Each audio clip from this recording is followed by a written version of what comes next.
নামাজকে পড়তে বলা হয়নি, কোরআন শরীফে বলা হয়েছে নামাজ কায়েম করো। কি বলা হয়েছে কন্ত দেখি? নামাজ কায়েম করো, নামাজ পড়ো। এই কথা কিন্তু কোরআন শরীফে কোনো জায়গায় আছে নাকি? এখন কায়েম করা কারে বলে? একটা গুরুত্বপূর্ণ আরেকটি বিষয়, নামাজ কায়েম করতে বলা হয়েছে। কায়েম কি?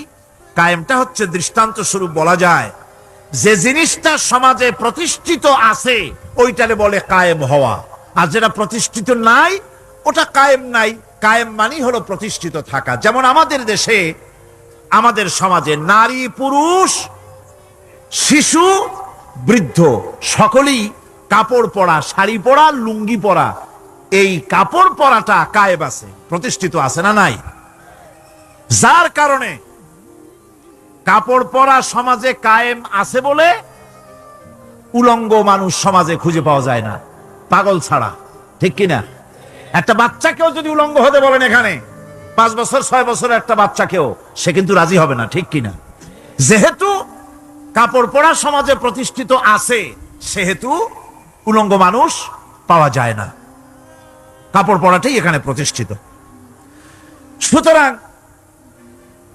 এখন অবস্থাটা এই হয়েছে, কাপড় পরা প্রতিষ্ঠিত আছে বলে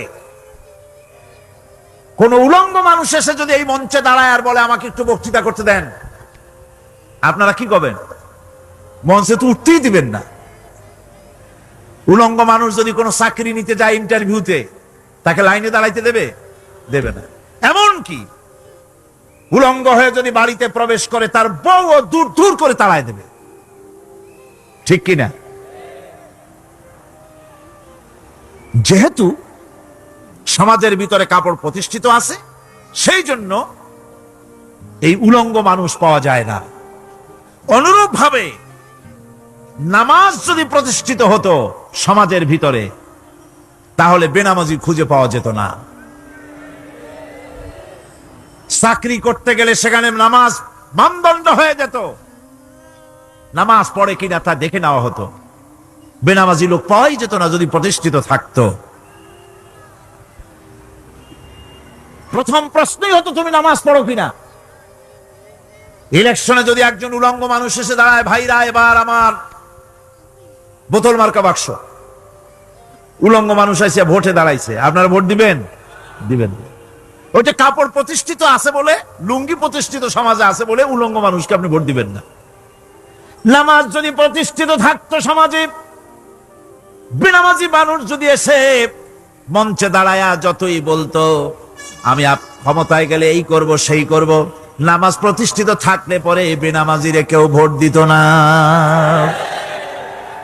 নামাজ যদি প্রতিষ্ঠিত থাকতো তাহলে অফিসের অফিসার তো দূরের কথা, বেনামাজি অফিসের ঝাড়ুদারের চাকরিও তার কিসমতে জুটতো না যদি নামাজ প্রতিষ্ঠিত থাকতো। এর নাম হলো নামাজ কায়েম হওয়া। নামাজ কায়েম থাকলে এই অবস্থার সৃষ্টি হতো। এই জন্য আল্লাহ পাক বলেছেন নামাজকে কায়েম করতে হবে। নামাজ হবে সব ভালো কাজের মানদণ্ড। সমস্ত ভালো কাজের মানদণ্ড কি? নামাজ। নামাজ আমাদেরকে বড় রকমের শিক্ষা দেয়। কি শিক্ষা দেয়? নামাজ আমাদের শিখায় ঐক্য আর ভ্রাতৃত্ব। ভ্রাতৃত্বের আর ঐক্যের শিক্ষা দেয়। এক নেতার আনুগত্য করা শিখায়।